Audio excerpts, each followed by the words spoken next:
Hi everybody and welcome back. Today I'm going to take you through an easy violin tab tutorial of Blank Space by Taylor Swift. The link to get the tab sheet will be in the description bar directly underneath this video, and it's all free to download. So if you want to know how to play Blank Space by Taylor Swift, then download and grab your copy and let's get going. Okay, so the first thing I want to do is just to quickly explain to you just the violin tab system here. So you'll notice that violin tab is just an easy way of playing violin music without actually learning all of the rhythm. And what you'll see here is the words to the song. Above the words you'll see some numbers, which are going to be the fingers that you're going to be putting on violin, and then above that you'll see some capital letters, and that will tell you what string. So basically you use the words to help you with the rhythm. So ideally you obviously need to know how this song goes to be able to make this work for you. What you might notice in the red here is that it just says that all the second fingers have to be back. So I've just drawn a little chart here. So if I show you on the violin, the first finger goes in its normal position here and the second finger will go back next to it. The third finger's there. The second finger can either be stretched up to the third or back. So in this case, every time you see a 2, it's got to be a back 2 or it isn't going to sound right. So the whole format's probably self-explanatory. So you're just going to play verse 1, and then at the end of verse 1 you're going to play this part here, which it says play at the end of verse 1.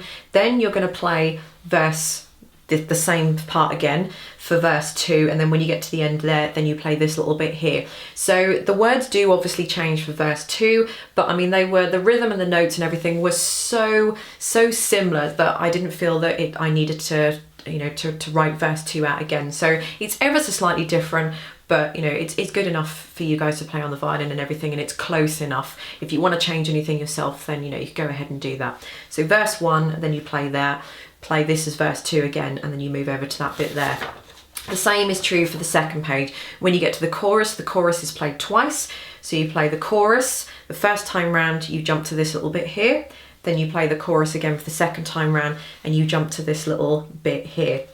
Then it says here repeat verse 1 and 2 again, repeat the chorus 1 and 2 again, so do this whole sheet again, do this whole sheet again, and then you get to the bridge, which says there that you play it 3 times. So again, this bridge is ever so slightly different on the 3 times through, but it was so similar that I just only thought it worth sort of putting in once, and then just repeat chorus 1 and 2 again, and that's the entire of the song.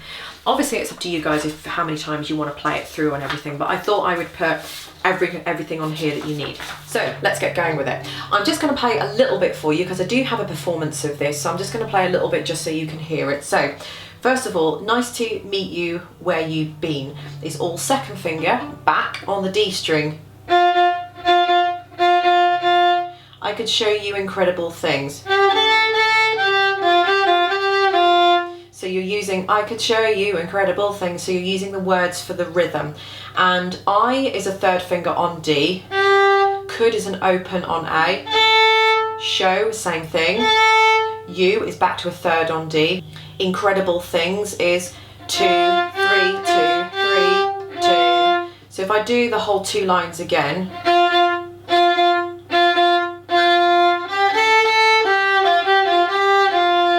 same thing with madness, with magic, madness, heaven, sin. It's pretty much the same as the first line.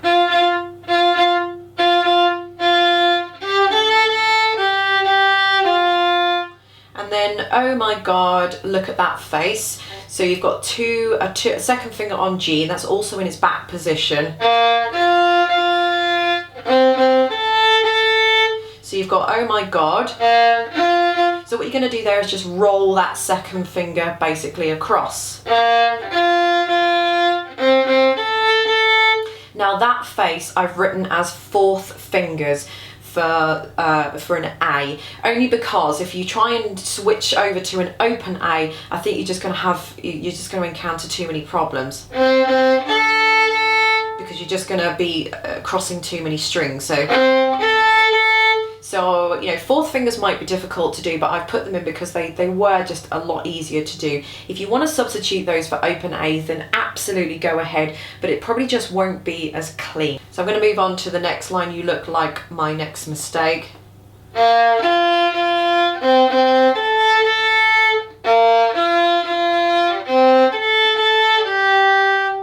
Okay, that's pretty much it. Then you'd play that all again, but instead of where you got to "you look like my next mistake," you'd move over to the "I can make the bad guys good for a weekend," which is basically all threes on Gs.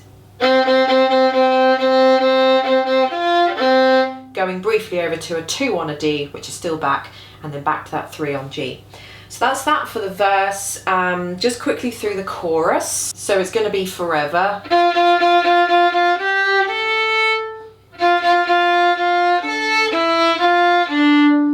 And that's pretty much it. You just sort of carry on as normal. This was, the tab for this is actually very, very clean, and it's very clear, and all the notes go really nicely with the letters.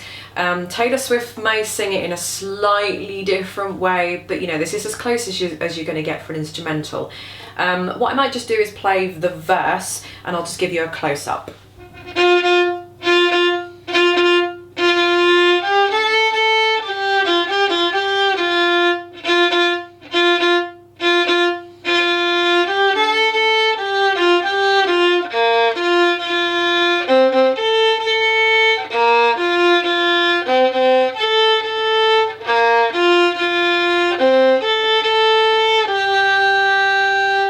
So that's pretty much it. Like I said, the tab is self-explanatory. When you get to the chorus and you've got those ones on the A string, those ones are going to be back, but it does say that with a B that you've got there. So yeah, all the second fingers are back and the ones are back on the A in the chorus where it says. So that's it. I had fun doing the video for this. I've done something a little bit different with the music video for this, so I hope you guys like that, and I hope you like the violin tab, and I've got a piano tutorial for blank space as well. So that'll all be that will all be linked underneath. So thank you for watching. Hope you enjoyed it, and I'll see you in the next video.